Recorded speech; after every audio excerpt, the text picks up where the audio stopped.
네, 오늘 임제어록 14번째 시간 시작하겠습니다. 잠시 입장하겠습니다.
반갑습니다.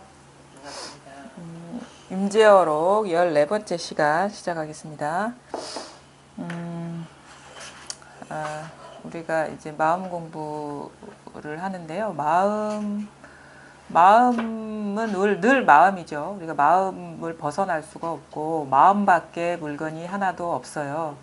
늘 마음이고 모든 어떤 그 드러나는 경험들은 늘 다르죠. 사람과의 만남도 있고 어떤 일이 오고 가기도 하고 생각도 나고 사라지기도 하고 느낌도 나타났다가 사라지기도 하고 사물로 드러나는 것, 소리로 드러나는 것, 감각으로 드러나는 것 모든 것들이 똑같은 건 없어요. 우리 눈앞에 펼쳐지는 그 인연들이 나의 존재 자체도 사실 멈춰 있지가 않죠. 우리가 그거는 여러 말을 할 필요가 없어요. 우리가 나이가 든다는 것, 어제의 내 몸과 오늘의 몸의 컨디션이 다르고, 아프고 안 아프고 이런 것들이 아주 변화가 이제 무쌍하게 이렇게 일어나는데, 똑같은 것은 아무것도 없어요. 어제의 나가 오늘의 내가 아니고, 어제의 일이 오늘의 일이 아니거든요. 근데 우리 사람만이 어제의 내가 오늘이 나이고 오늘이 내가 내일이 나이다라는 이제 그 사실이 그렇지가 않은데 생각만이 그렇게 이제 부여잡고 있는 거죠.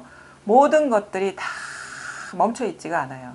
모든 것들이 그래서 이거를 이제 무상하다라고 이제 얘기를 하는데 근데 이제 그 모든 무상한 것이라는 것은 고정된 게 없다는 것이거든요. 우리가 무상하니까 허무하다 이렇게 금방 이제 해석을 해버리는데 무상하다는 것은 똑같은 게 없다는 것이고 멈춰 있는 게 아무것도 없다는 것이고 무상하다는 것은 다른 말로 말하면 항상 새롭다, 신선하다, 변화무쌍하다 이런 말이에요. 근데 우리가 그거를 어떤 허무감, 일종의 공허함으로 받아들이는 이유는 자기 기대는 항상하기를 바라기 때문에 그런 것에 대한 기대의 그 기준으로 봤을 때는 허무한 것이죠.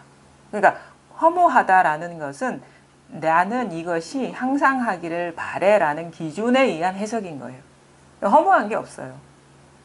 왜냐하면은 이 법은 그 멈춰 있는 게 아니거든요. 그것을 사람만이 자기 기준을 갖고 이렇게 허무하다, 공허하다, 뭐 아무것도 없다, 뭐 이런 식으로 여러 가지 그 해석을 해버리고 그렇다고 알아버리죠. 근데 그건 허무한 것도 아니고 무상한 것도 아니고 공허한 것도 아니에요. 그냥 항상 새로운 거죠. 근데 이 모든 새로운 것들이 따로 객관적으로 나를 떠나서 이게 일어나지가 않아요. 나와 하나고 늘 내 마음에서 펼쳐지는 거고, 그 모습은 변화하지만은 그것의 본성은, 본바탕은 늘 한결같고, 이와 같고, 여시여시 늘 똑같은 거예요. 이거는 그러니까 뭐 분별해서 보면은 멈춰 있지 않고 변화하지만은 분별되지 않는 측면에서 보면은 늘 똑같은 거예요. 여시여시 이와 같고 무엇으로서 이와 같으냐? 자기 마음 하나로서 똑같다는 거예요. 내 마음 하나로서. 이 내 마음밖에 새로운 것이 없고 내 마음밖에 무상한 것이 없고 내 마음을 떠나서 단 한 물건도 없어요. 이거를 잘 보셔야 돼요. 우리가 그 공부라는 것은 어떤 부처님의 가르침이 이런 것이다라고 아는 것이 아니라 그 말을 들었으면 과연 그러한가? 내 삶이 그러한가? 이 세상의 그 본 모습이 그러한가? 한번 살펴봐야 돼요. 돌아봐야 되고.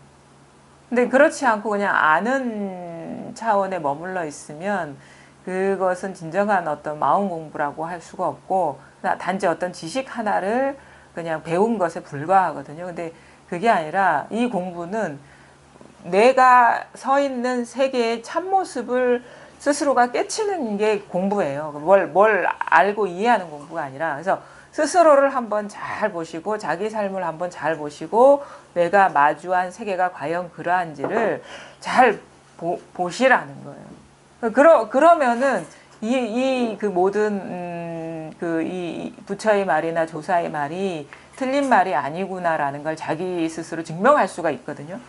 그래서 그게 이제 공부인 거고, 이제 이런 어떤 공부가 좀 무르익다 보면 그러면 어떻게 되냐면 변화하는 것, 무상한 것은 우리가 어떻게 잡을 수도 없고 취할 수도 없고 그렇게 할 수 없지만 그것이 또 본질은 아니다는 어떤 그 이해가 오면서 그러면은 그 다른 측면, 늘 여시여시 이와 같은 측면은 어떤 것인가에 대한 의문을 갖게 되거든요.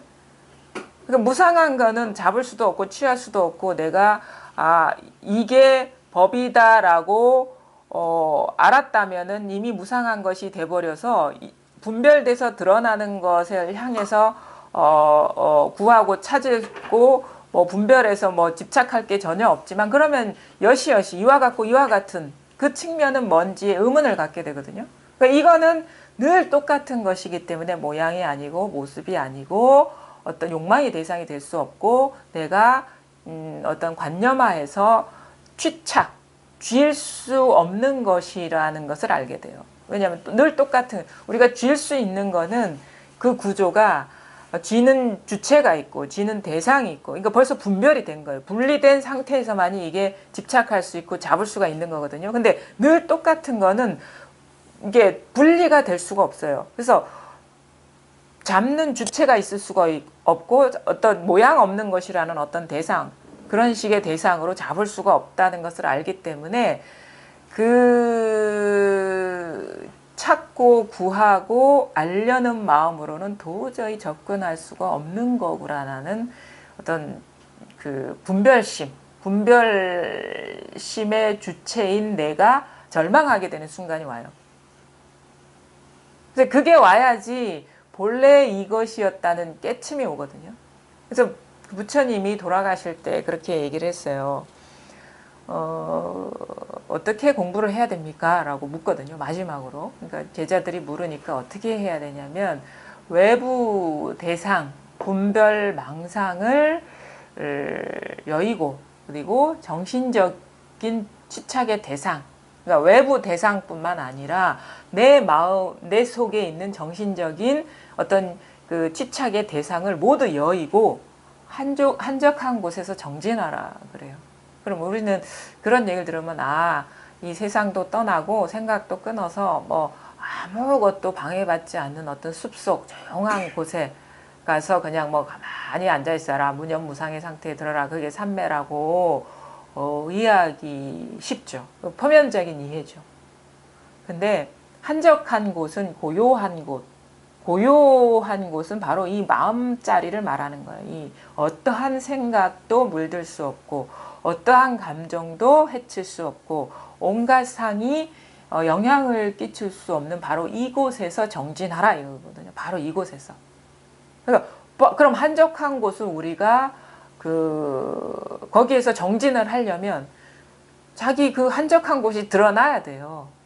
모든 만상은 변화하고 무상하고 흘러가지만 뭐 항상 새롭게 신선하지만 여시여시 늘 이와 같고 이와 같은 이 한적한 곳이 자기한테서 드러나야 되거든요. 그래서 우리가 그게 드러나야 여기에서 쉴 수가 있는 것이고 정진할 수가 있는 것이에요. 정진한다는 것은 이 자리에서 깨어 있는 것이죠. 자기 스스로한테서 한적한 곳, 고요한 곳, 어떠한 욕망의 대상이나 생각이나 느낌도 영향을 줄 수 없는 곳. 그렇지만 또 그 모든 분별되는 상의 본성이기 때문에, 본질이기 때문에 그 모든 것이 똑같은 곳. 달리 얘기하면 한 생각이 일어나는 곳, 여기가 바로 느낌이 일어나는 곳, 사물이 드러나는 곳, 소리가 드러나는 곳, 온갖 감각이 생동하는 곳, 여기가 바로 만물과 떠나 있지 않지만 만물이 영향을 미칠 수 없는 한적한 곳이라는 거죠. 고요한 곳이라는 거죠. 우리는 그동안 살아오면서 생각이나 느낌 따라 출렁거리고 작용하고 뭐 거기에 집착하고 분별하는 거는 너무 익숙해요. 그래서 마음이 산란한 거는 너무 자동화되어 있어요. 근데 이 우리의 그 존재 자체가, 이 세계의 존재 자체가 그런 항상 변화무쌍하고 작용하는 측면만 있는 게 아니라 그것의 본질, 그 이면, 본 모습은 늘 고요하고 한적하고 늘 깨끗하고 어떤 것에도 물들지 않는 면이 있거든요. 근데 여기는 생소해요. 그리고 이게 있는지조차 모르고, 그래서 일단 이 자리가 일단 드러나야 돼요. 쉴 자리가 드러나야 돼요. 그래야지 우리가 정진이라는 거, 그러니까 깨어 있는 공부를 할 수 있는 거 아니겠습니까?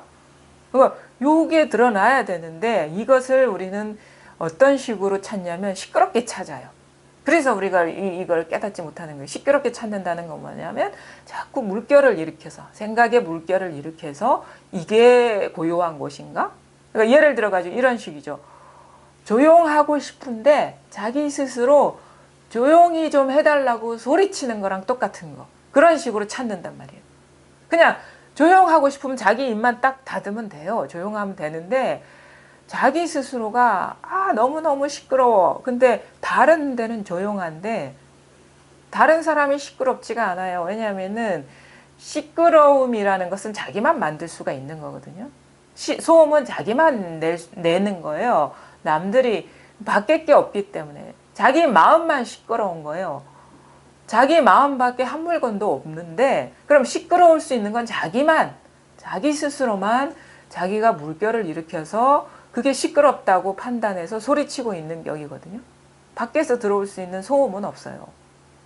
그러니까 그게 뭐냐면 자기 스스로 소리를 지르면서 제발 좀 조용히 해줘 라고 소리치는 그런 형태로 조용하고 싶어하고 조용한 그 마음자리를 찾으려고 하기 때문에 안 되는 거예요. 어떤 식이냐면 또 다른 식으로 얘기한다면 마음이 뭘까? 조용한 마음이 뭘까? 어느 것에도 물들지 않는 마음이 뭘까? 이렇게 구하고 있다는 거예요.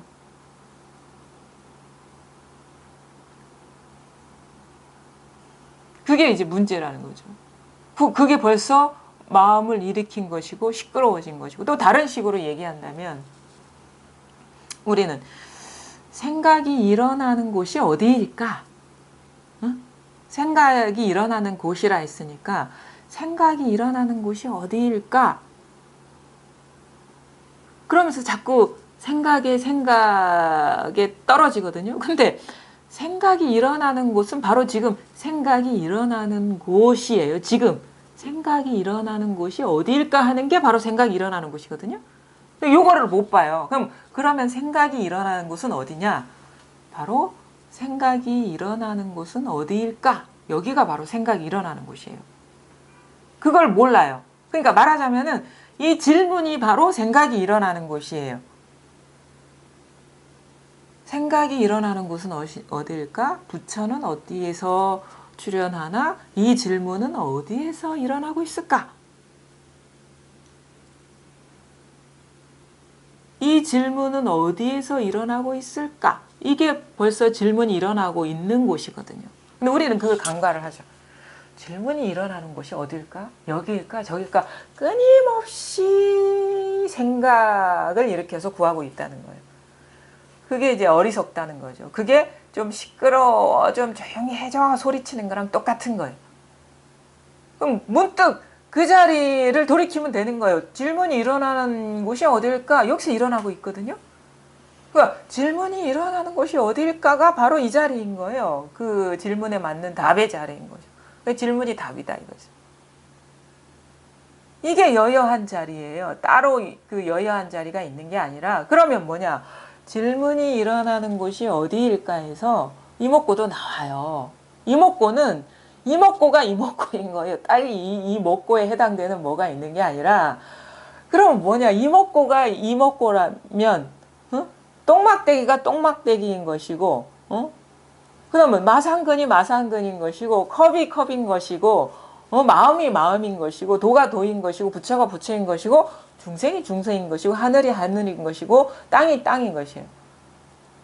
그러니까 드러나는 대상은 무엇이든 왔다 갔다 할 수 있어요.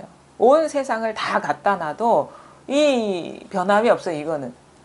온갖 것을 대치해도 이 자리는 변함이 없어요. 그러니까 질문이 일어나는 곳이 어딜까에 모든 것을 다 갖다 내보세요. 똑같은 거예요. 그래서 여시여시라고. 근데 이것을 자꾸 생각으로 구한단 말이에요. 그러니까 영원히 생각으로 구하면 안 되는 거야. 한번 생각이 일어나는 자리로 돌이킬 수가 있어야 되죠. 그래서 회광반주, 조고각하, 발밑을 보라. 모든 존재의 발밑을 보라 이거예요. 존립의 근거를 보라고. 그게 어디입니까? 이거예요. 이 자리에서 이목고가 되는 것이고 여기에서 질문이 일어나는 곳이 어디일까가 가능한 것이고 이것이 똥막대기고 이게 마삼근이란 거예요. 꼭 무슨 이목고의 그 해답이 질문이 어디서 일어나는 곳인가의 해답과 다른 게 아니에요. 똑같은 거예요. 똑같은 거. 그러니까 화두는 온 세상이라는 거예요. 화두는 뭐 정해져 있는 게 없어요. 우리는 정해진 어떤 것만이 어떤 도에 이를 수 있는 길이라고 착각을 하는데 길이 없어요. 길이. 왜? 모든 것이 길이기 때문에. 그래서 문이 없다라는 것은 다른 말로 얘기하면 모든 게 문이라는 얘기예요. 정해진 문이 있는 게 아니라 그럼 뭡니까? 무문관만 무문관에 나오는 48층만 그 뚫어낼 수 있는 길이 아니라 화장지에서도 뚫어내고 컵에서도 뚫어내고 책에서도 뚫어내고 죽비에서도 뚫어내고 하늘에서 뚫어내고 땅에서도 뚫어내고 나라는 생각에서 뚫어내고 남이라는 생각에서 뚫어내고 온갖 것에서 뚫어낼 수 있다는 거고. 그 말은 뭐냐? 온갖 사물을 쫓아가지 않으면 바로 이 자리라는 거예요. 근데 그 한 번의 어떤 결정적인 전환, 생각이 한번 딱 멈춰지는 그러면서 이 본래 생각의 자리를 보는 그런 식의 어떤 전환이 어려운 거죠. 이전과 다른 패턴의 어떤 접근이 어려운 거예요. 딴 게 어려운 게 아니라. 왜냐하면 늘 하던 대로 구하거든요. 습관대로. 망상하는 그런 습관대로 망상을 벗어난 자리를 구하려고 하니까 그게 어려운 거예요. 딴 게 어려운 게 아니라. 그래서 한적한 곳이란 한적한 곳이란 뭐냐? 화장지를 떠나 있지 않고, 소음을 떠나 있지 않고, 싸움을 떠나 있지 않고, 시끄러움을 떠나 있지 않고, 뭐 고요함도 떠나 있지 않죠. 고요함도 경계이기 때문에. 바로 자기 자신을 떠나 있지 않고, 일상생활 언제 어디서나 이것을 떠나 있잖아요. 늘 이것이에요. 늘 마음이에요. 어찌 자기 마음을 벗어난 세계가 있겠습니까? 잘 보세요. 지금 눈앞에 펼쳐져 있는 게 세계입니다. 뭐 여러분이 앉아 계시고 여러 모습의 사람들이 있고 여러 사물의 물건들이 있어요. 이게 세계거든요. 이게 세계인데 이 세계일 수도 있고 우리가 집에서 각자 여기 모이기 이전에 각자의 세계일 수가 있어요. 그것도 세계죠. 그렇잖아요. 지금 여러분이 똑같은 자리에 앉아 있기 때문에 물론 많은 사람들이 어떻게 보면은 출연하는 공유하는 세계도 세계지만 나의 세계지만 여기에 모이기 이전에 각자 집에 각자의 가정에서 각자의 환경 속에 놓여 있을 때도 그거 자기 세계예요. 그러면 그 집에서의 세계와 여기에서 드러나는 세계는 아주 천지 차이죠. 모습은 아주 달라요. 근데 그 세계에 변함없는 것은 무엇입니까? 무엇이 변함없었죠? 내가 집에 있을 때나 지금 여기 앉아 있을 때나 드러난 세계에서 많은 것이 달라졌지만 공통분모는 무엇이죠? 자기가 있다는 사실이에요. 그러니까 자기 여기에서 펼쳐진 세계의 그림은 다르지만 거기서 공통분모는 항상 자기가 있다는 거예요. 그러니까 세계는 항상 자기와 함께 펼쳐지고 있다는 거죠. 그렇죠? 그러면 이렇게 질문할 수가 있어요. 그러면 집에 있을 때도 내가 있었고 지금 이 순간에도 내가 있는 것은 내가 이해를 하겠습니다. 그런데 만약에 지금 이 순간 우리나라에서 중대사가 지금 펼쳐지고 있잖아요. 판문점에서 미국과 북한이 회담하고 있는 것도 세계 아닙니까? 근데 거긴 내가 참여하고 있지 않잖아요. 맞는 그런 질문을 할 수 있어요. 그렇죠? 근데도 공통된 게 있어요. 지금 여러분이 여기에 앉아 있을 때와 판문점에서 북한과 미국이 회담하고 있는 그 세계와 똑같은 게 있단 말이에요.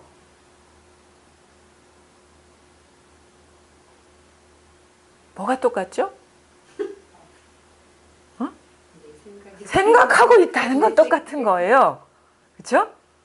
내가 그거를 생각해야지 그 회담이 가능하잖아요. 딴 세계에 들어올 수가 없어요. 누가 주입할 수가 없어요. 내가 그것을 생각하기 때문에 그게 가능하다는 사실을 여러분 몰라요.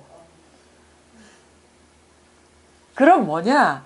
그러면 이 세계도 마찬가지인 거예요. 내가 있어서 그게 공통분모가 아니라 내가 이것을 생각하고 있기 때문에 이 세계가 되는 것이고 내가 집에서 그 세계를 생각하고 있기 때문에 그게 되는 거예요. 그럼 뭐냐?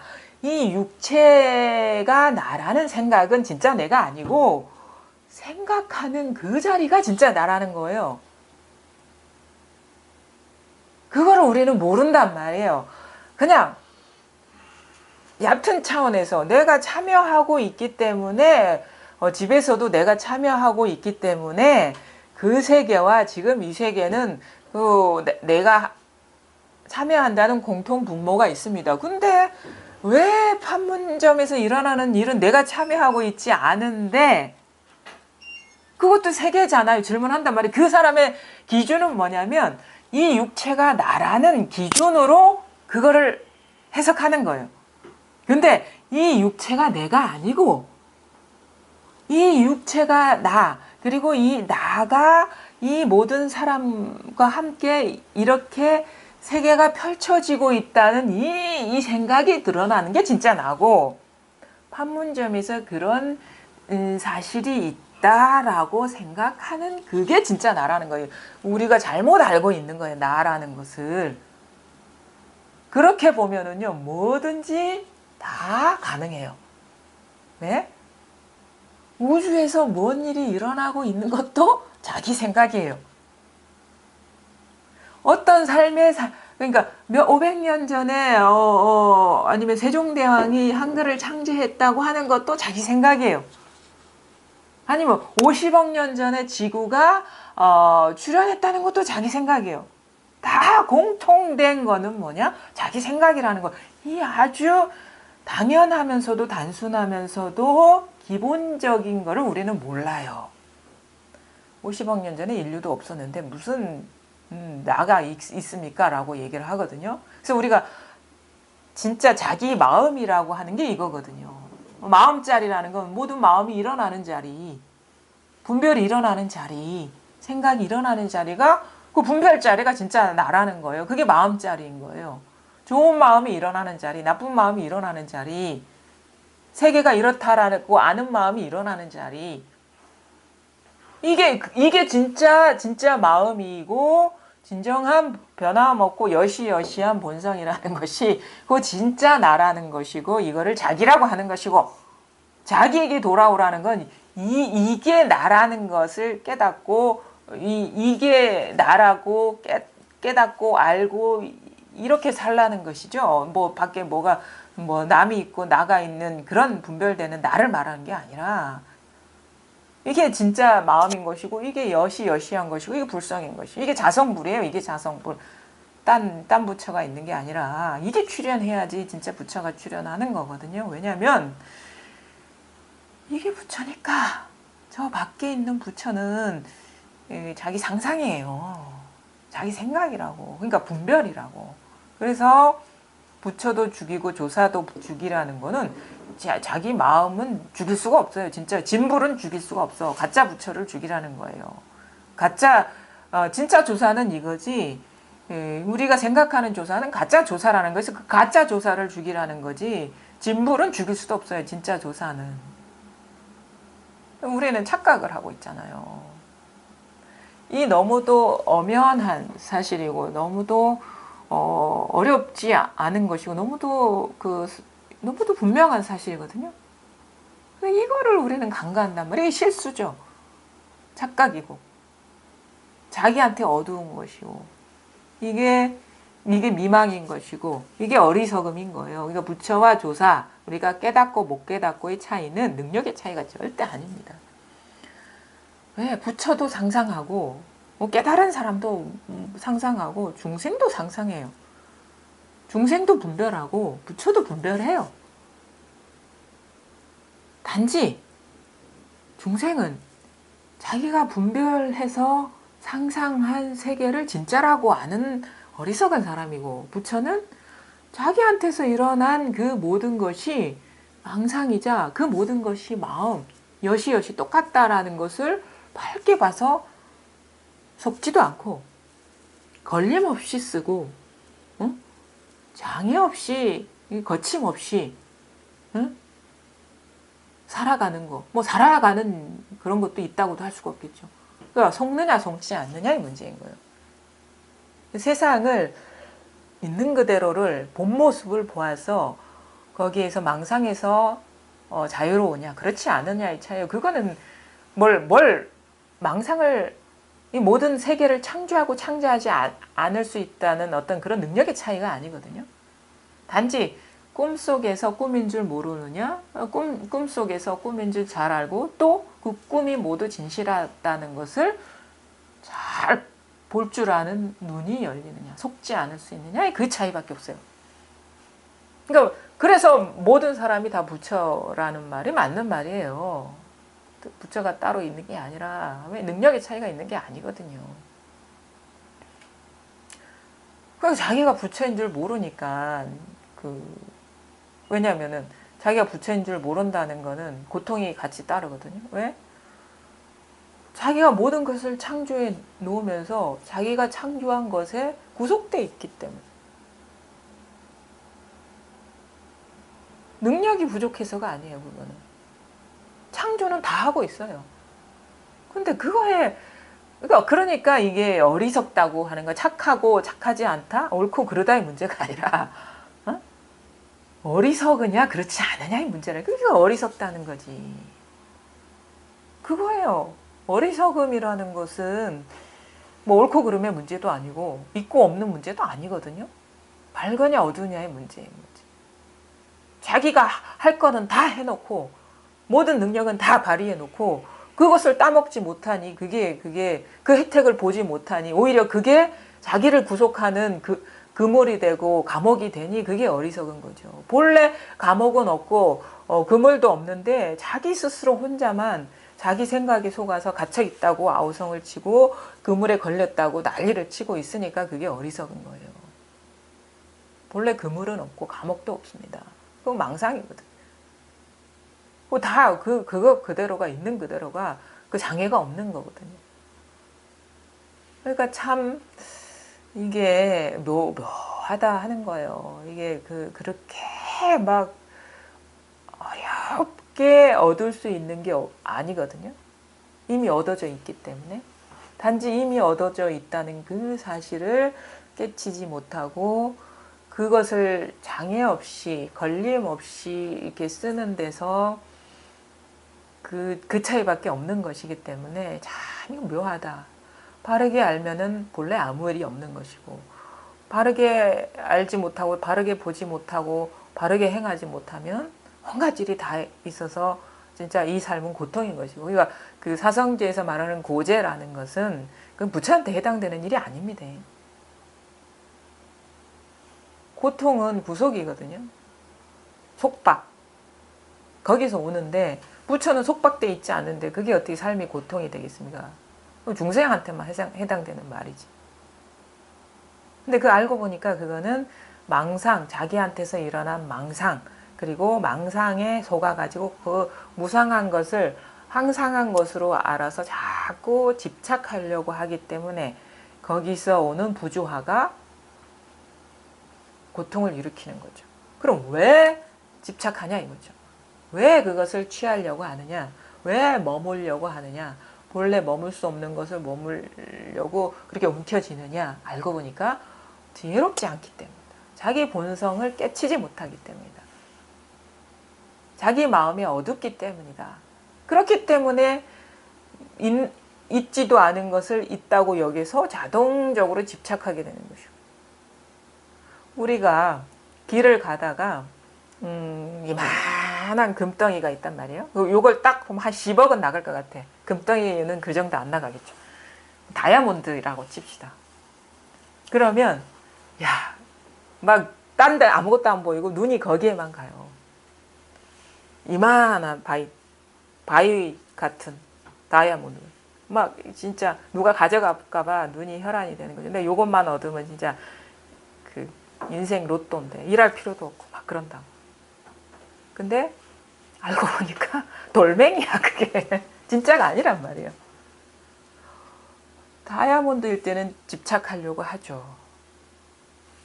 근데 돌멩이인 줄 알면은 누가 그거 흔한 게 돌멩이인데 그거를 가짜라는 걸 알면은 집착하겠습니까? 그걸 보니까 그 단편 소설이 생각이 나네요. 안톤 체호홉의 귀걸인가? 그 생각나죠. 우리 그 문학 시간에 배우잖아요. 진주 목걸이? 귀걸이? 이 친구가 파티에 가야 돼요. 파티에 가야 되는데 너무 초라한 거야. 집이 가난해가지고. 우리 친구는 잘 사니까 그 친구한테 그걸 빌려요. 귀걸이가. 진짜 진주 목걸이. 진주 목걸이 맞습니까? 아니요. 맞아요. 아, 그러니까 제목이 그래가지고 그걸 했어요. 얼마나 예쁩니까, 그렇지? 다 드레스 입고 가서 근데 불사 파티에서 그걸 잊어버린 거예요.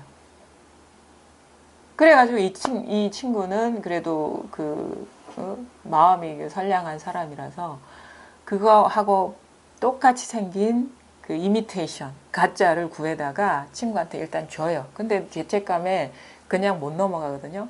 내가 진짜 돈을 벌어서 진짜 진주 목걸이를 사서 나중에 꼭 갖겠다라는 마음을 먹고 딴 거 다 모든 자기가 그 생활에 필요한 뭐 욕구를 채울 수 있는 거 아니면 필요한 경비를 다 줄여가지고 몇십 년을 일했죠.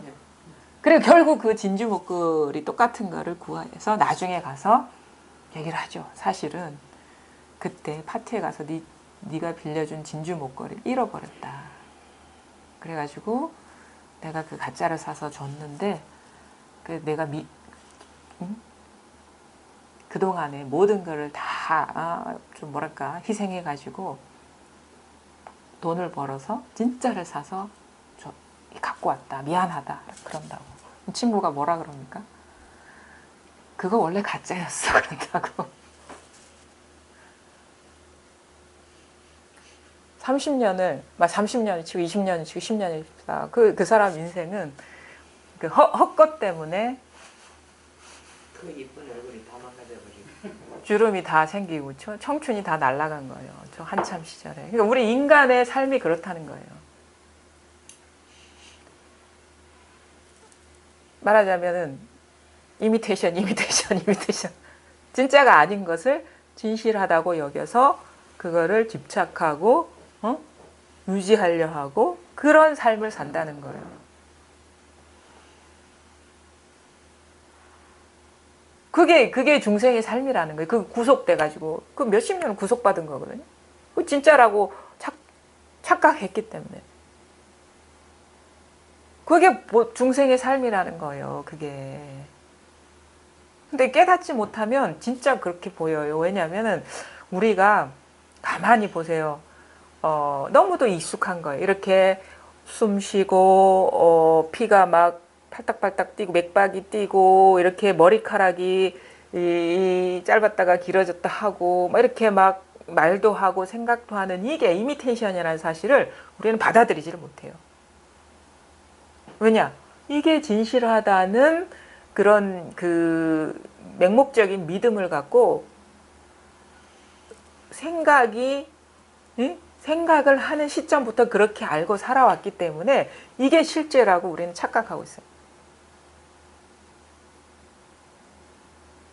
이런 사람한테 이 모든 것이 물들지 않는 자리가 드러나지 않은 한은 이거는 아무리 말을 해도 이게 거짓이라는 걸 받아들이질 못해요. 깨치질 못하면.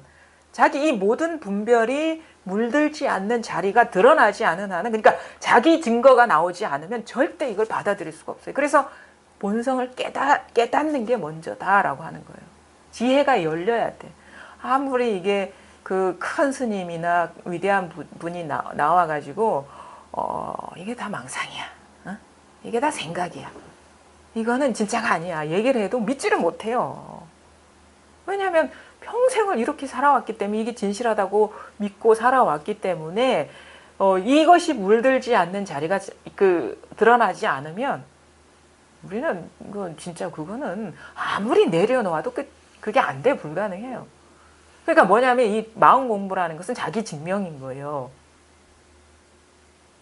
진짜 운이 좋아가지고 저 사람 말이 진짜 진실해서 그런 게 있겠구나라는 그런 그 믿음을 갖고 공부하더라도 그거는 진정한 믿음이 아니에요. 그렇게 하다가 진짜 한적한 곳, 고요한 곳, 물들지 않는 그 본성 자리가 드러나야지 진정한 믿음이 생기는 거예요. 그래야지 그 수십 년 동안 우리가 진짜 너무도 익숙해가지고 그게 그냥 걸쳐진 옷일 뿐인데 피부처럼 여겨졌던 그 분별 망상에서 벗어날 수가 있는 거예요. 그래야지 분별 집착에서 노연할 수가 있는 거예요. 이 몸이 나라는 분별 집착. 저 사람이 존재한다는 분별 집착. 그런 식의 그 패턴에서 벗어날 수가 있는 거예요. 일단 이 자리가 드러나요. 그렇지 않고는 이게 너무도 이 공부가 요원하죠. 그래서 이것뿐이다. 근데 그게 어려운 게 아니거든요. 물론 쉽다고도 할 수가 없어요. 왜 어렵지 않느냐? 늘 이 일을 벗어나지 않았기 때문에 어렵지가 않아요. 근데 또 쉽다고도 할 수 없는 거는 이것을 한번 자기 스스로 체득을 해보지 않았기 때문에 이거에 대한 관심도 없었고 어떤 이 분별해서 쫓아가는 그 삶을 멈춰서 돌아본 적이 없기 때문에 그게 쉽지가 않다는 거예요. 참 양면성이 있는 거예요. 이게. 멀리서 구할 거 없습니다. 그 다음에 잡으려고도 하지 마세요. 알려고도 하지 마세요. 알 수 있는 것도 아니고 잡을 수 있는 것도 아니고 그 다음에 찾을 수 있는 것도 아니에요. 근데 그럼 어떻게 그럼 해야 됩니까? 나는 기존의 패턴은 알아야 되고 찾아야 되고 구해야 되는 게 그 공부하던 습관인데 그럼 그렇게 하지 말라면 어떻게 해야 됩니까? 알려는 마음, 구하려는 마음, 찾으려는 마음 이걸 보란 말이에요. 여기서 모든 일이 다 일어나고 있기 때문에 한 번 딱 전환이 그게 중요한 거야. 한 번의 전환, 한 번의 돌이킴, 한 번의 멈추어짐, 한 번 생각으로 헐떡거리면서 물결 따라 구하려는 그 마음이 한번 쉬어지는 것. 그러면은 이게 드러나는 게 쉽지가 않거든요. 그 다음에 또 하나 어떻게 보면 그게 중요해요. 자기 포기, 자기 좌절, 내가 할 수 있는 게 아니라는 그런 마음이 들면서 자기도 모르게 스르르 그 분별로 구하려는 그 마음이 쉬어지는 그런 식의 전환. 이게 드러나기 전까지는요, 자기가 생각으로 구했다는 사실을 몰라요. 나는 생각으로 구하지 않고 있다라고 착각하고 있었다는 걸 자기가 확인하게 되는 거예요. 왜냐하면 모든 일이 한 생각 다 일어나서 가능한 거거든요. 그게 의문이 됐든 질문이 됐든 뭐가 됐든 그냥 정도의 차이겠지. 어떤 사람은 뭐 히말라야 산까지 가서 찾는 거, 어떤 사람은 난행고행하면서 온갖 그 하는 거, 어떤 사람은 가만히 앉아서 망상하면서 찾는 거, 그 차이밖에 없어요, 사실은. 근데 다 찾고 구하는 거예요, 그게. 그럼 어디 멀리 가서 찾는 게 아니라는 사실은 받아들여졌고, 뭐 난행고행에서 찾는 게 아니라는 사실은 받아들여졌다면 이제 앉아서 지금 찾고 구하고 있을 거거든요. 몸은 앉아 있는데 생각은 자꾸 이 생각 저 생각 하면서 찾고 구하고 있을 거거든요. 그거까지 쉬어라 이거예요. 그렇게 되는 게 아니니까. 몸으로 찾지 않고 있다면 이제 마음으로 찾지 마세요. 몸과 마음이 사실은 마음으로 찾는 거, 마음으로 찾고 있기 때문에 더 안 되는 거지. 생각으로 찾고 어떤 느낌으로 찾고 구하고 그런 것이기 때문에 안 되는 거지. 그리고 공부가 이제 이 자리가 드러났다 하더라도 이게 시원하고 뭔가 분명하고 원흉하고 걸림이 없어지는 그런 식의 전환이 안 오는 이유는 여전히 미세하게 생각으로 구하는 마음이 있기 때문이다. 완전히 그 길이 끊어지지 않고 뭔가 미세하게 새나가고 있기 때문에 분리감을 느끼는 것이고 마음과 경계가 둘인 것 같고 마음하고 경계가 마음자리, 쉴 자리, 고요할 자리가 있고 모든 현상 경계가 있다는 건 벌써 이거 한 생각이 일어난 겁니다. 마음이라는 생각, 경계라는 생각이 벌써 일어난 거거든요. 자기 생각이 속고 있는 거예요.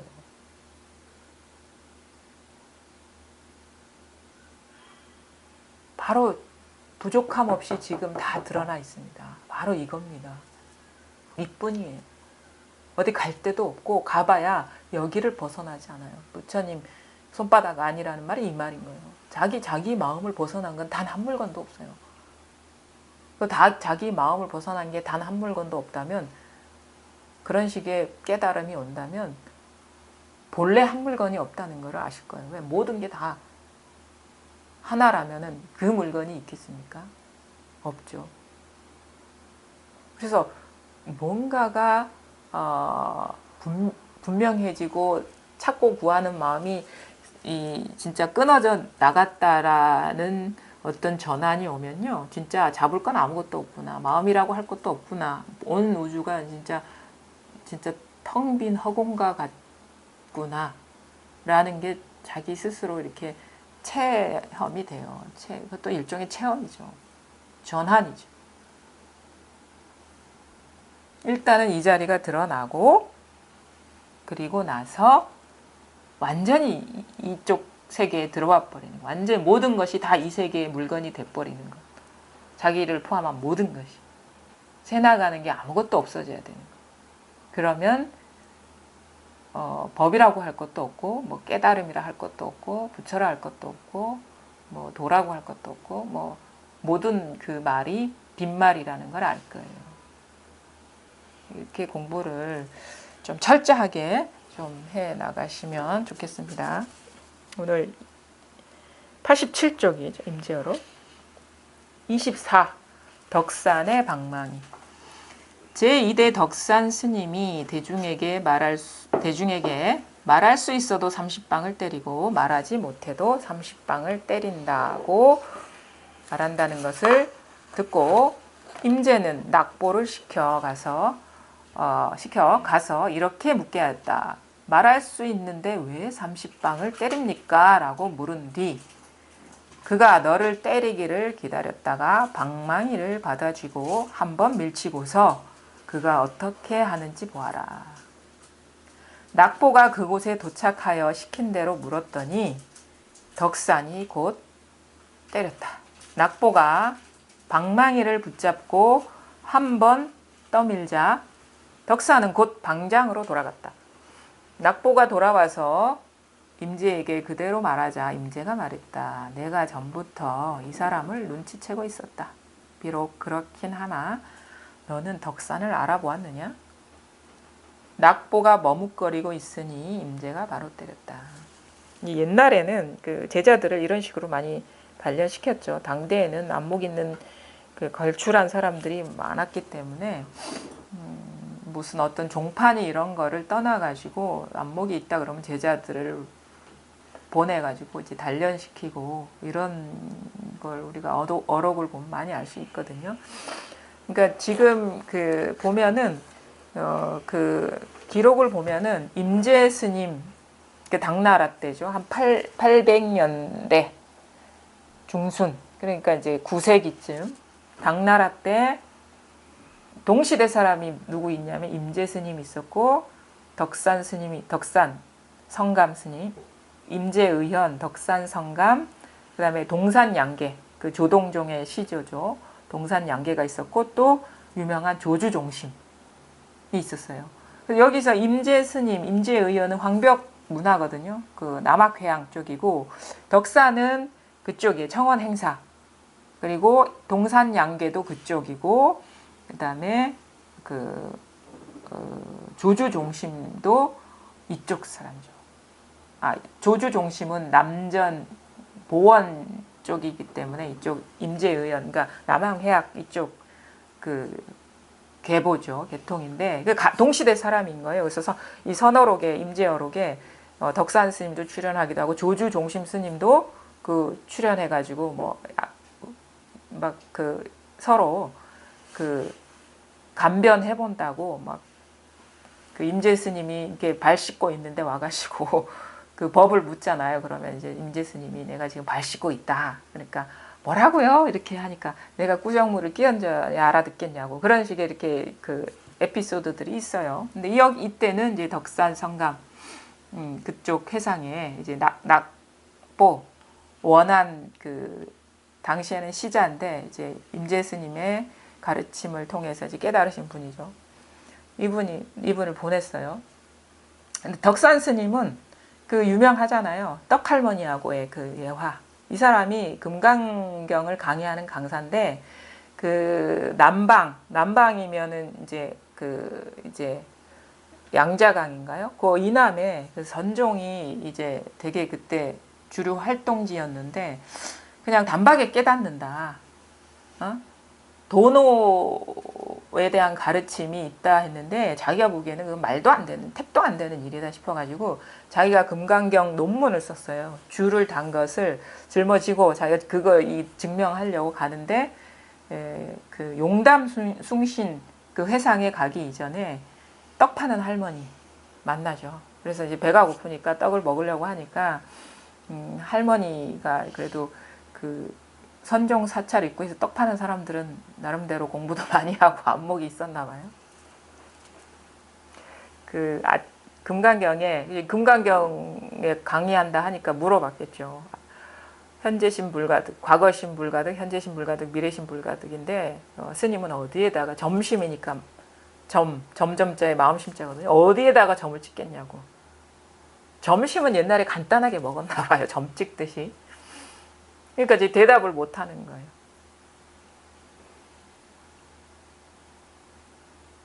어디에다가 점 찍겠습니까? 어? 자기 이 마음, 본래 면목을 이렇게 묻는 거죠. 사실 점 찍을 수 있는 주체가 있는 것도 아니고 대상도 있는 것도 아니고 뭐 그때 이제 진짜 안목이 없기 때문에 아무 말도 못 한 거예요.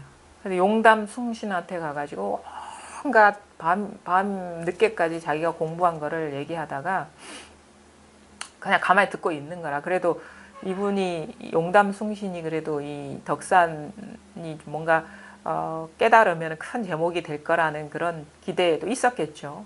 그래서 다 들어주고 이제 밤이 늦은 시간이라 이제 돌아갈 시간이 되니까 옛날에는 이제 이 촛불 이렇게 들고 이렇게 대도를 비춰줘야지 그 신발을 신을 거 아닙니까? 그래서 딱 나와 보니까 어두워가지고 불 좀 달라고 하니까 용담순신이 불을 내주면서 딱 받아들려고 할 때 불이 오면 환해지죠. 근데 확 꺼버렸어요. 그때 깨달은 거예요. 밝고 어둠에 상관없는 자기 마음은 단박에 깨달은 거예요. 단박에.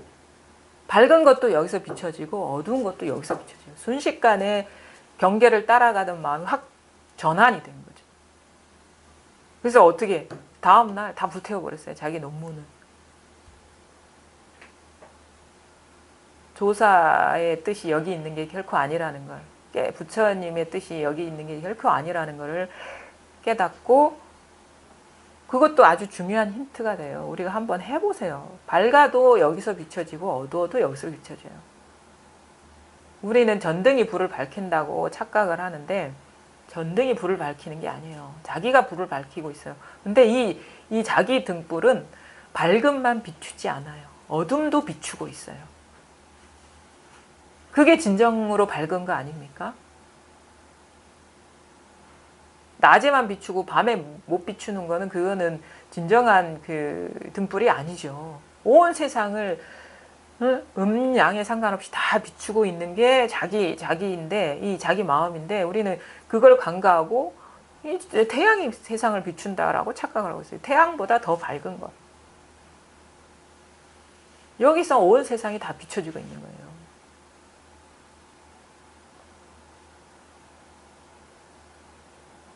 이 아주 단순한 사실을 우리는 그거를 몰라요. 아주 단순한 사실. 그래서 이제 덕산이 그렇게 강사거든요. 얼마나 말을 잘하겠습니까? 논문까지 쓴 사람, 박사잖아. 논문 쓰면. 근데 이 사람이 어떻게 학인들을 가르쳐요? 법을 물으면 방망이로 때렸어요. 어떻게 보면 선종에 있는 선사 중에서도 가장 선종다운 그 방편을 펴신 분이죠. 그렇게 말을 잘했던 사람이. 뭐 앞뒤 설명 안 하거든요. 그러니까 그런 식으로 방편을 편다는 걸 알고 이제 그 임재 스님이 뭐 누구를 덕산을 시험해 보고 싶었겠습니까? 자기 제자를 좀 그런 여기서도 안 되니까 보낸 거지. 좀 그런 인연에 또 어떻게 또 깨칠 수 있을까 싶어가지고. 근데 낙보는 그걸 몰라요. 그냥 앵무새처럼 뭐 덕산이 어떻게 하는지 그거 보고 오라고 보냈겠어요? 그거 안 봐도 다 아는 사실인데. 근데 낙보는 그걸 못 알아들어가지고 시키는 대로 했어요. 말할 수 있는데 왜 30방을 때립니까? 임재스님 질문 안 했어요. 하니까 그가 뭐 당연히 때릴 거라고 생각했죠. 왜냐면 말할 수 있는데, 그러니까 우리는 이렇게 생각을 하죠. 말할 수 있어도 30방. 말하지 못해도 30방. 너무도 다른 건데. 근데 똑같은 거야 이게. 말해도 똑같고 말해도 30방, 말 못해도 30방이라는 건 똑같은 말이 똑같다는 거야. 똑같다는 거. 근데 말하고 못하는 게 우리 걸려 있잖아요. 말해도 30방, 말 못해도 30방. 그거 있잖아요. 그 전삼삼 후삼삼.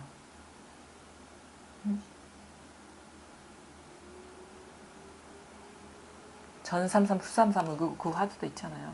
앞뒤가 똑같아. 말해도 똑같고 말 안 해도 똑같아.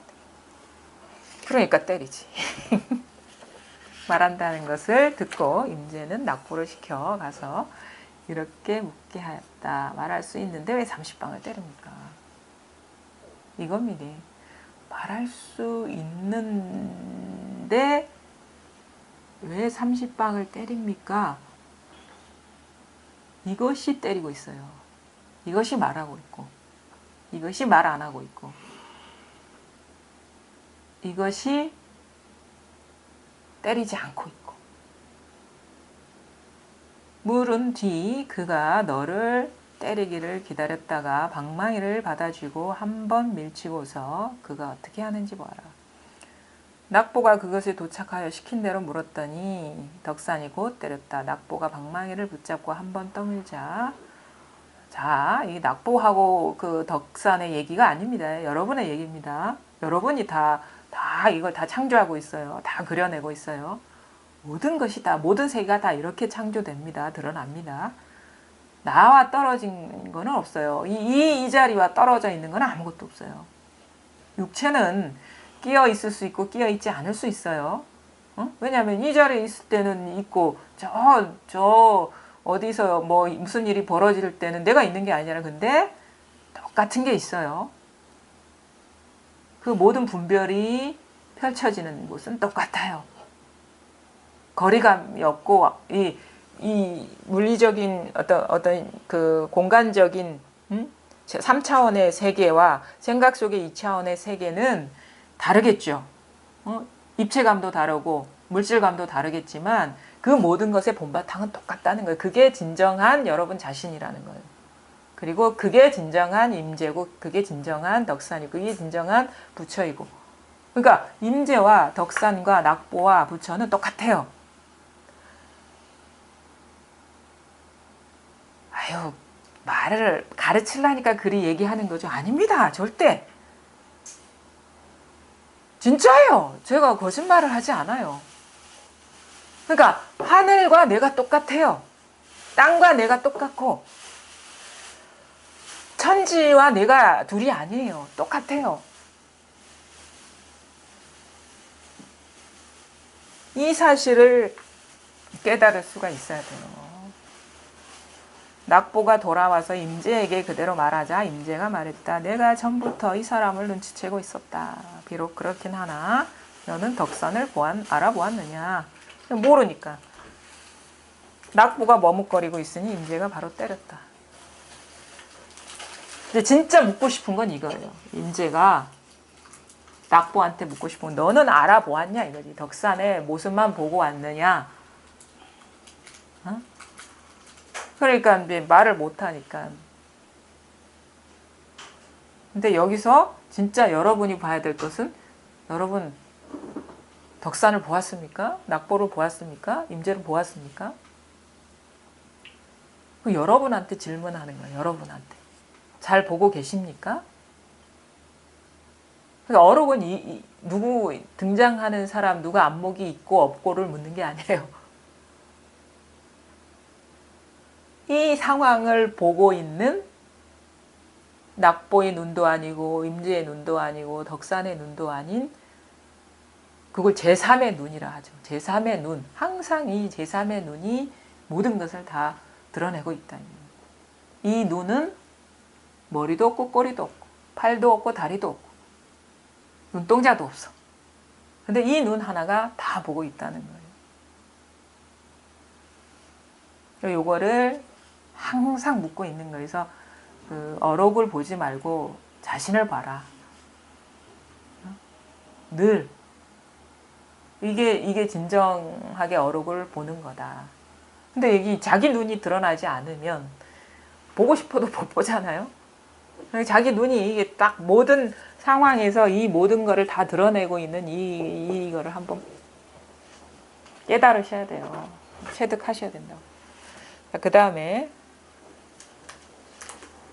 89쪽입니다. 25 바른 눈.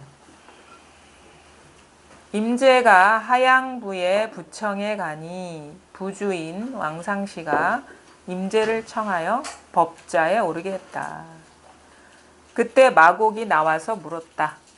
대비천수 안에 1000개의 눈 가운데 어느 것이 바른 눈입니까?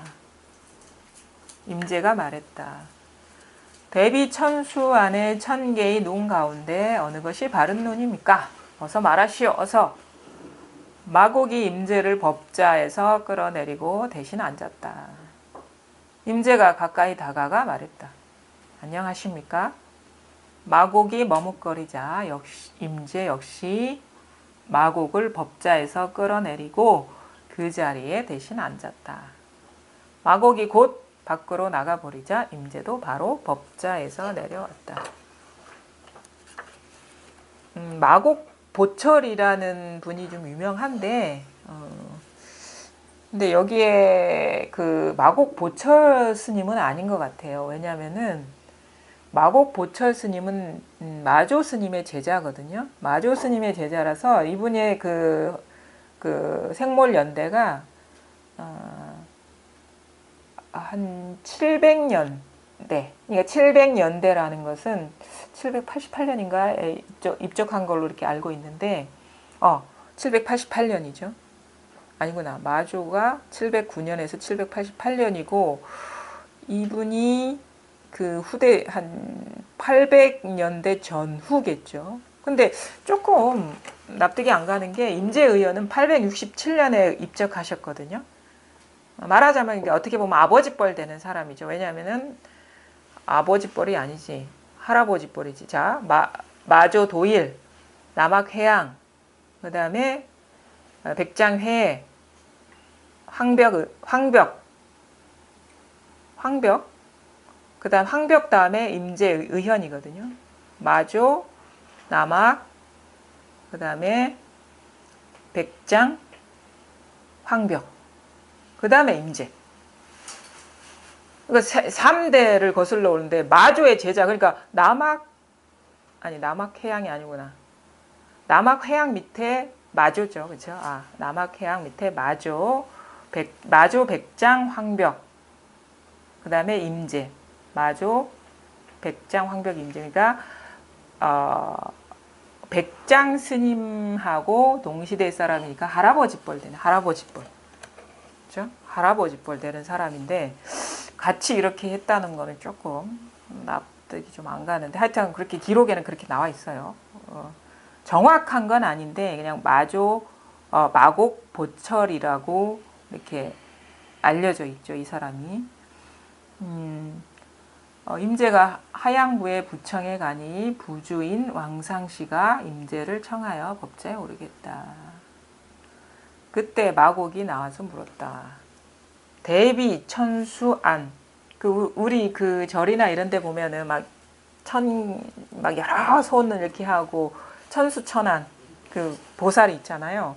근데 이게 이제 자비심을 이게 상징한대요. 대자비심을 상징하는 그 보살. 대비 천수천안의 1000개의 눈 가운데 어느 것이 바른, 1000개의 눈이 있는데 1000개의 손도 있고 그런데 어느 게 바른 눈입니까? 이렇게 물었어요. 근데 이 천수천안이라는 걸 우리가 이렇게 볼 수가 있는 거예요. 천수천안은 사실은 1000개라는 것은 어떤 숫자가 1000개가 갖는 의미, 어떤 정해진 1000개의 숫자에 중요성을 두는 게 아니라 1000개라는 것은 모든 것이라는 거예요. 모든 것. 그 상징적인 의미가 있죠. 1000개라는 것은 모든 것을 얘기하는 거예요. 그 모든 것이 부처라. 그러니까 이 대자비심이라는 거는 어떻게 보면은 우리가 생각하는 일반적인 어떤 보시의 개념이 아니라 모든 것이 이 부처님 손 안에 있다라는 거예요. 모든 것이 이 마음의 숨결이라는 거예요. 그게 대자비죠. 모든 것이 나 자신이라는 거예요. 그게 대자비심이, 대지혜. 모든 것에 밝은 것. 그 어느 하나도 이 자비를 떠나지 않는 것. 이게 천수천안이죠. 그럼 그 삼라만상을 말하는 거예요. 천수천하. 이 삼라만상 이 세 개 중에 모든 것이 이 부처의 얼굴이고 표현이라면 그 거기서 진짜 얼굴이 뭐냐 이게 진짜가 뭐냐 이 삼라만상이 부처라면은 진짜 부처를 한번 얘기해 보시오. 컵이 부처냐 하늘이 부처냐 땅이 부처냐 그러니까 법을 묻는 거죠. 진짜 부처가 뭐냐? 그가 뭐라고 얘기했냐면 임재 스님이 질문을 돌려주죠. 대비 천수천안의 천개의 눈 가운데 어느 것이 바른 눈입니까? 안 넘어간 거예요. 뭐 산하대지 모든 것이 천수천안이죠 하면 벌써 이제 개념에 떨어진 거예요. 그것도 그런 개념, 법이 이런 거다라는 개념에 떨어진 거니까. 그러니까 법상에 걸리는 거니까 이제 되묻는 거예요. 막 이게 바로 그것인 거고, 묻는 게 답인 것이고. 그러니까 이제 마곡이 어떻게 해? 임재를 법자에서 끌어내렸다. 법문을 하려고 법자에 딱 앉았는데 그 사람을 딱 끌어내린 거예요.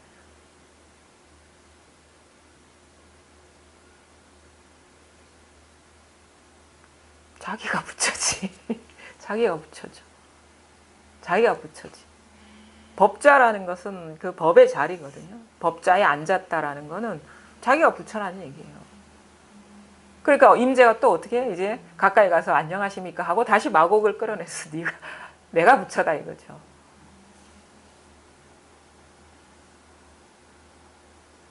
그러니까 이제 마곡이 곧 나가버리니까 임재도 바로 법자에서 나왔다. 서로 이렇게 뭐 대등한 거죠. 똑같은 거죠. 그러니까 근데 여기서 얘기하는 거는 자기가 부처라는 거예요. 자기가 법자에 다 앉아 계세요. 사실 이거 끌어내리고 끌어올리고 할 수가 없는 거예요. 끌어내리고 내가 올라가고 할 수 있는 게 아니에요. 자기가 부처예요. 자기가 부처. 자기 자신이 부처라. 이미 법자에 올라가 있습니다. 이거는 나와 떨어질 수가 없는 거예요. 가는 곳마다 법의 자리이고, 보이는 것마다 법의 자리이고, 잡히는 것마다 법의 자리이고. 늘 이거를 떠난 적이 없잖아요. 진짜 나를 떠난 적이 없잖아요. 진짜 자신을 떠난 적이 없잖아요. 이거는 내려와도 이것이고 올라가도 이것이고, 이건 육체는 오르락 내리락 할 수가 있어요. 근데 이거는 올라가도 올라간 게 아니고 내려와도 내려간 게 아니고, 이게 진정한 법자죠. 꼭 그 자리가 한정되어 있는 게 아니라. 근데 여기서 이제 전문답을 하려니까 이런 어떤 그 연극, 희극과 같은 상황이 연출된 것 같은데, 도대체 이게 무슨 말인가 하는데, 도대체 이거 무슨 말인가 하는 게 이게 진짜 법의 자리입니다. 딴데 여기에 법의 자리가 따로 있는 게 아니에요.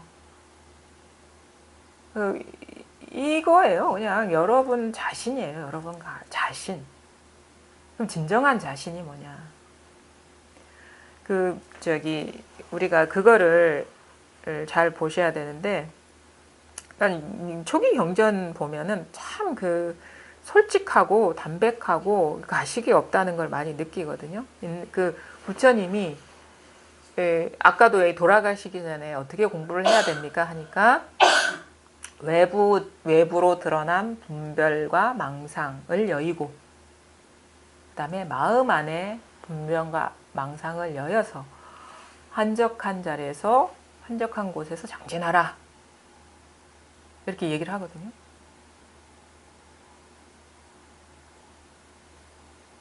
나는 그 한적한 곳에서 정진하는 것에 방일하지 않았기 때문에, 방일한 것을 원수와 같이 알았기 때문에 나는 스스로 정각을 이루었다.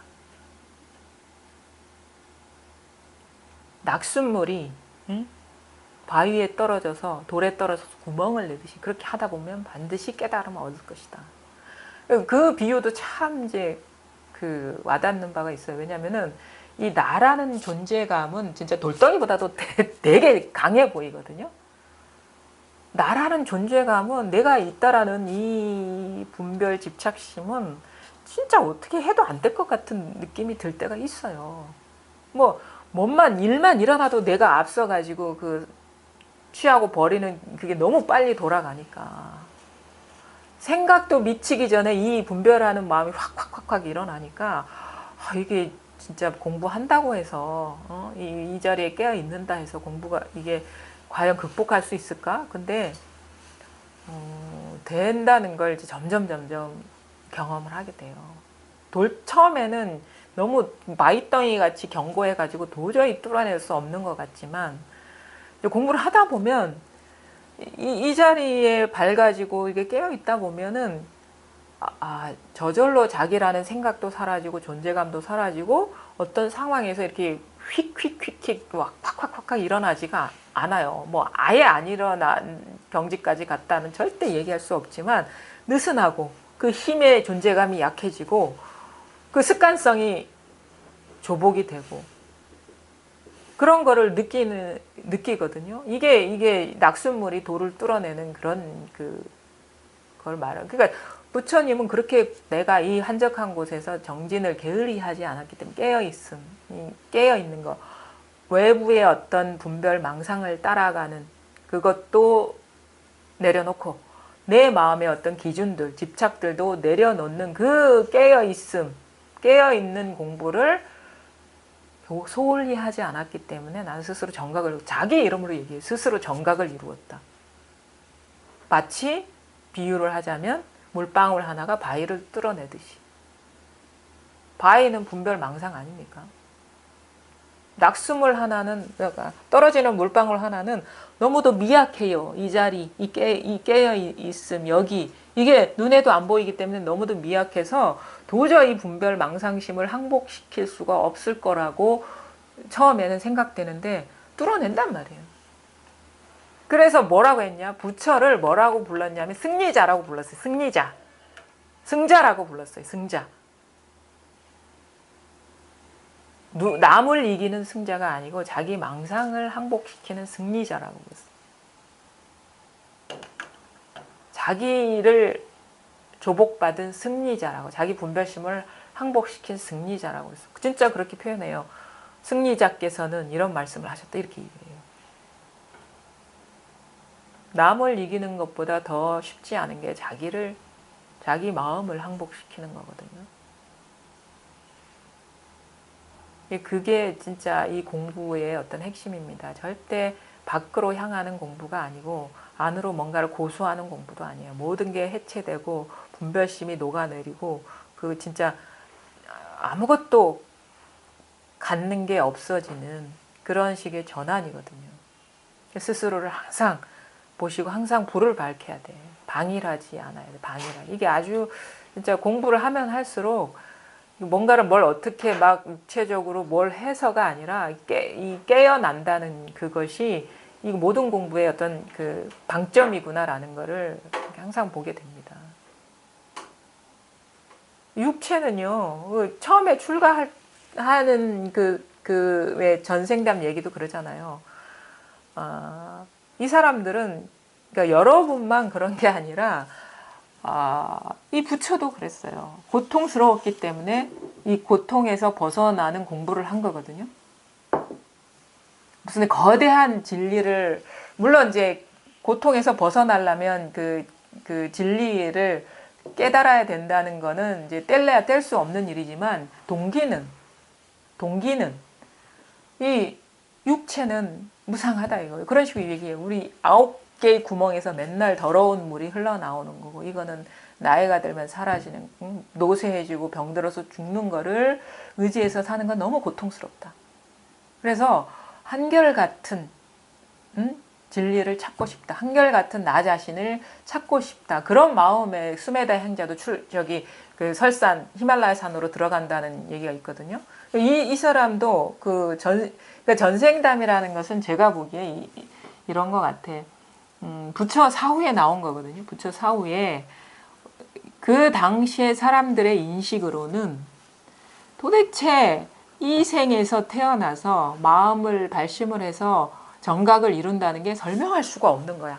당시 사람들은 전생에 대한 그 어떤 그 믿음도 있고 이런 사람들은 아니 태어나가지고 문득 발심해서 나 진리를 찾아야 되겠다, 깨달아야 되겠다. 그 마음 먹고 살아있는 생 동안 정각을 이룬다는 것이 설명이 안 된 거예요. 그래서 전생을 얘기하게 된 거예요. 전생. 근데 전생담 같은 걸 보면은 제가 보기에 이거는 대승의 영향을 많이 받았다고 봐요. 대승불교의 영향. 연등불 수기 이런 거 나오면요. 연등불은 그 수기에서 그런 부분들이 있거든. 물론 전생에 뭐 어쩌고 저쩌고 해서 나중에 수기를 한다 이런 게 있는데 그 내용을 보면은 좀 대승불교의 영향을 받았다는 걸 느낄 수가 있어요. 그 대승불교는 기원 전후로 출현했잖아요. 그죠? BC 500년경에 석가모니는 사셨고 부파불교 이후 시대에 물론 이제 윤회라는 어떤 그런 맥락은 이전에도 있었지만 거기서 가르치는 거는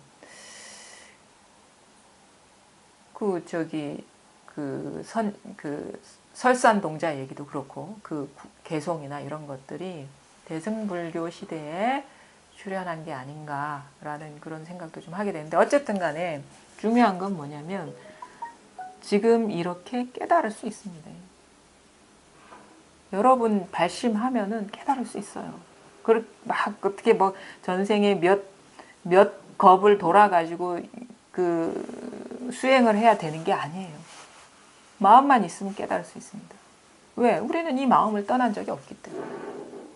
이 본래 면목을 한 번도 떠난 적이 없거든요. 깨달을 수 있어요. 자기 본 마음을 늘 쓰고 있는 이 마음을 왜 못 깨닫겠습니까? 근데 진지하게 접근을 안 하는 거예요. 진짜 알고 싶다. 진짜 깨닫고 싶다. 진짜 내가 살아오면서 겪는 이런 삶의 그 문제를 해결하고 싶다. 그리고 또 하나는 밖으로 구하지 않는 것. 진정한 발심과 바른 안내. 밖에 뭐가 도가 있다는 거는 그거는 외도예요. 자기 자신이 붙여라. 자기 본래 면목에서 모든 일이 다 펼쳐지고 있기 때문에. 근데 이런 식의 어떤 그 열의와 그 다음에 안팎으로 뭔가를 찾고 구하는 그런 패턴으로 공부를 해나가지 않는다면 절대 어렵지가 않습니다. 이 두 개만 있으면 가능해요. 그건 시간이 오래 걸리지도 않아요. 이미 이걸 떠난 적이 없어. 이거에 대한 깨달음은 진짜 평생의 숙제야. 죽기 전에 꼭 해내야 될 일이야. 그런 발언. 그 다음에 생각으로 구하지 않는 것. 그런 마음으로 찾지 않으면 그럼 이것밖에 없거든요. 뭐가 따로 있습니까? 둘 중에 뭐가 하나가 뭔가 뭐 좀 간절하지 않다거나 어떤 잘못된 방법으로 구하기 때문에 뭐 모르는 거죠. 그것밖에 설명할 일이 없어요. 깨닫는 게 당연한 일이죠. 깨닫지 못하는 게 당연한 일이 아니라. 근데 바로 지금 여러분이 지금 여기에서 어떤 마음도 뭘 알아야겠다는 마음도 없고 뭘 이해해야겠다는 마음도 없고 뭘 잡아야겠다는 그 마음도 내려놓아 보세요. 텅 비워보세요. 텅 비워봐. 아무것도 이래야 된다 저래야 된다 이런 생각도 뭐 일어나든가 말든가 신경 쓰지 말고 가만히 있어 보세요. 그리고 이 상황을 해석하려는 그런 생각도 일어나더라도 그걸 믿지 마시고 가만히 보면은 저절로 모든 일이 다 이렇게 다 일어나고 있거든요. 저절로 모든 것이 다 펼쳐지고 있거든요. 이 자리가 있어요. 뭐라고 말로 표현할 수가 없지만 내가 모르겠다 하더라도 모른다는 것도 이 일이고 뭔가를 알겠다 하더라도 아는 거와 어떤 뭘 알고 모르고 뭘 더 알고 하는 거와 상관없이 그냥 아는 게 이것인 거고 아는 내용도 상관없고 모르는 그 말도 상관없이 모든 근데 안다 해도 이것이고 모른다 해도 이것이고 이게 여러분의 진짜 여러분인 것이고 진짜 여러분 자신인 것이고 절대 어떤 상처받지도 않고 흔들리지도 않은 그런 자신인 것이고 이것이 또 모든 것인 이게 모든 거예요. 이게 깨닫고 나면은 이 컵 하나가 전체예요. 왜? 컵이 이것이기 때문에. 전체가 이것이기 때문에. 그다음에 이것이 컵이에요. 아니 뭐 온 삼라만상이에요. 삼라만상이 이것이고 온 세계가 이것이고 이것이 온 세계인 것이고. 요것을 간과하지 마시고 그다음에 근데 처음에는 좀 공부 이렇게 하시는 분들 이렇게 여러 분 만나 보면요. 조금 이 분별심이 막 분별로 찾으려는 그런 그 의도는 하지 않는데 처음에는 그냥 분별로 찾는 사람들이 많아요. 자기는 생각으로 찾지 않는다라고 알고 있게 알 수 있어요.